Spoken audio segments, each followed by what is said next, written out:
आंतर्जातिक भिन्नक्षम दिवस पालन करा जाउछि एवं ए दिवस पालन करने अवसर में आम आज भद्रक जिला महकुमार मध्य यही दिवस को पालन करिछु एवं एक दिवस पालन करिवार मुख्य उद्देश्य होछि जे आमे जहाको अक्षम बोली भाबुछे से माने अक्षम नुहंती से माने भिन्न भाव रे क्षम एवं मु गोटे कथा आपण मानक मीडिया जरिया रे कहिबी जे आम समाज रे जो माने अछंती दिव्यांग से माने आम समाजर अविच्छेद अंग एवं आम समस्त नैतिक दायित्व रोचे से समाजर मुख्य स्रोत में सामिल करने एवं मुझे कही रखी जे आम जिला आज समग्र 30 जिला भितर आज प्रथम पुरस्कार लाभ करने को जाऊँगी माननीय ओडिशा सरकार आज आम जिला को पुरस्कार प्रदान करेंगे आम भिन्नक्षम मानक जो कार्य करिछु एवं तांकर रिहाबिलिटेशन जो सब कार्य करा जायछि सेतिपाई भद्रक जिला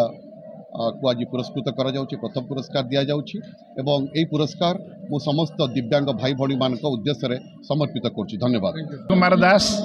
जिला सामाजिक सुरक्षा अधिकारी आमर सामाजिक सुरक्षा और भिन्नक्षम सशक्तिकरण विभाग ओडिशा सरकार द्वारा आज यही दिवसटी भद्रक सदर महकुमार पालन करा जाउछि। यही भली भाव में ओडिशार सबु जिले और विभिन्न स्थान विभिन्न दिव्यांग अनुष्ठान पाई कार्य करुवा तथा दिव्यांग संघ द्वारा पालन करा जाउछि। यह दिव्यांग मानक पाई बहुत खुशी और आनंदर दिन। आज आपण मैंने जानी खुशी हेबे जे यही दिव्यांग मानक पाई